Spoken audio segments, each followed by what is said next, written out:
Thanks, Damien. There's always that moment of dread when someone starts to read out your bio and you think, where did they get that? Where has someone collected that from? But thank you. And thank you for the delightful Prince William story. Probably far more interesting than my piece. Look, thank you all, and it's a pleasure to be here and to welcome you all to Charles Sturt University and our beautiful campus here on Wiradjuri land. It's wonderful that we've turned on a great day for you.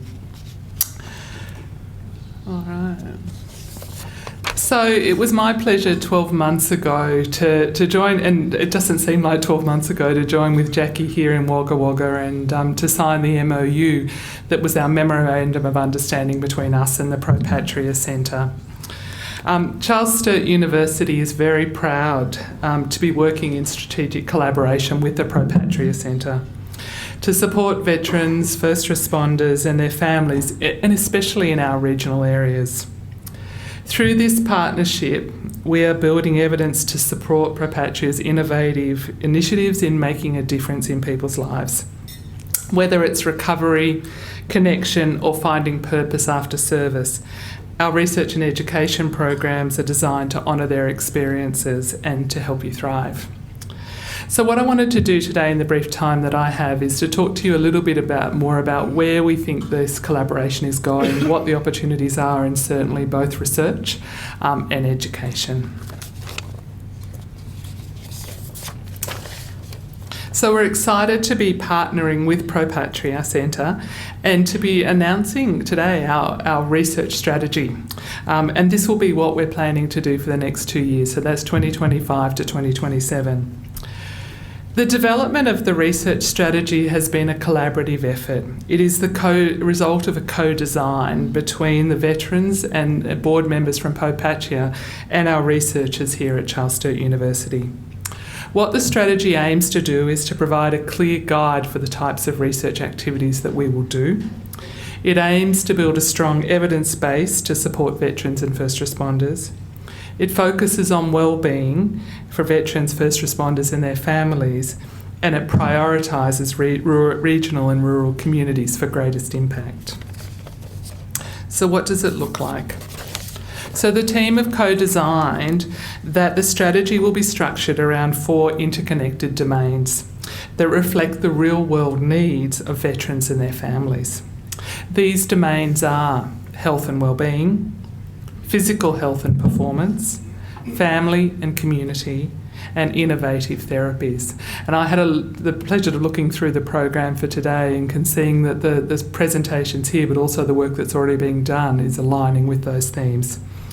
The strategy takes a holistic approach, addressing physical, mental, emotional, and social well-being.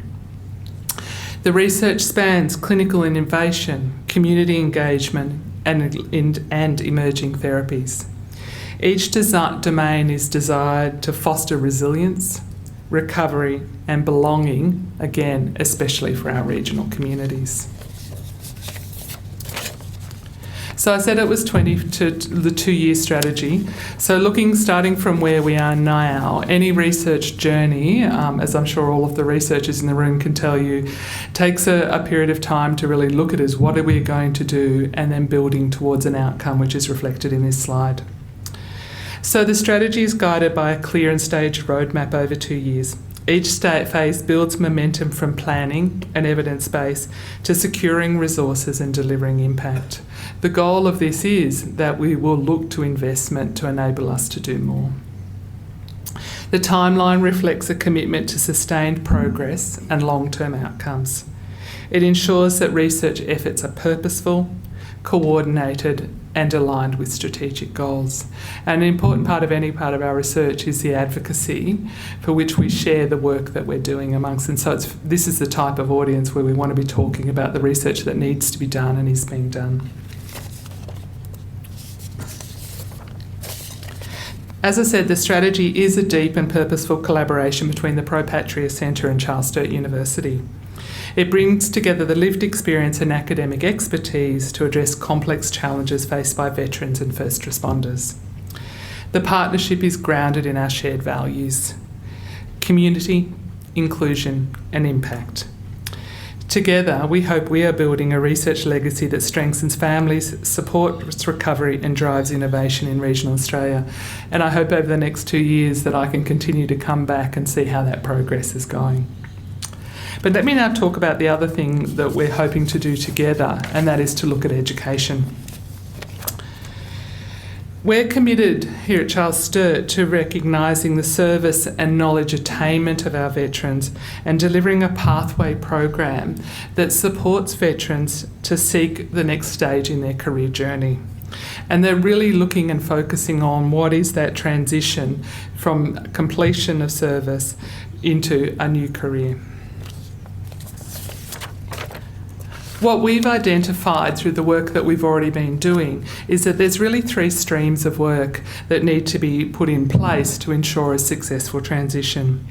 We've been looking at how do we support people to gain entry to our programs, and particularly through direct entry. Looking at academic recognition for what has already been achieved, and then looking at the support networks that we need to wrap around veterans as students of this university. So let me tell you a little bit about each of those and what that actually means. One of the important things when you're looking at the next stage of your career is that most people are wanting recognition of what they have already done and what they have already achieved. Many veterans have undertaken training, have vast experiences throughout their careers that we want to be able to recognise and say what is the value of that in the next stage. So one of the direct things in the direct entry program is to actually start to try and align those experiences with our traditional university entrance measure, which is the ATAR. I'm sure many of you are familiar, anyone who's got high school aged children knows what the ATAR is, but it's what we've traditionally used as that measure for entry. So we're looking to how do we turn an ATAR equivalent from things such as rank and length of military service. One of the unique things we're offering is that the equivalence of an ATAR of 73, which you can see from the table on the screen, it can provide entry into 50 undergraduate degrees. So someone who's looking and saying, well, I don't have an education that looks very traditional, we can say, well, let's turn that into something that looks a bit more traditional for you through our recognition progress. The numbers on the screen are only guides. Those people who are looking at it and saying, okay, what number would I have? We would then, one of the things important in that direct entry is working with each individual to say, what is the mix we've got, and doing that evaluation. We are working with Defence Education to look at what are also the types of study that people will find interesting. Charles Sturt University has made its name through its online study, the ability to access education from a range of locations, and while already and continuing to engage in employment elsewhere. And so we see a particular opportunity in the way that we've constructed our courses to provide that direct entry option for students.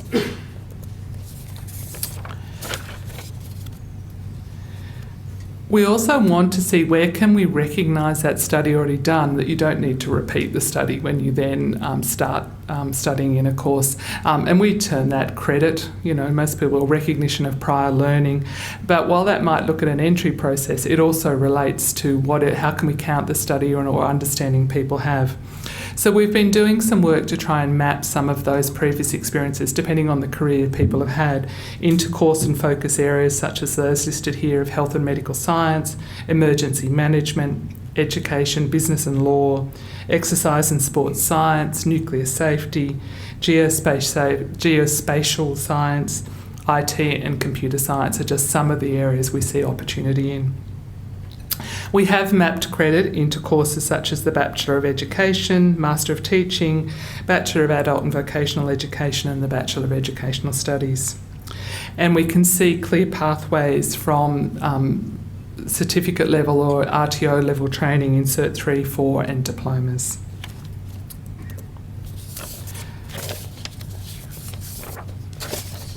And finally, the third stream is the support program and the importance of needing and understanding who our students are.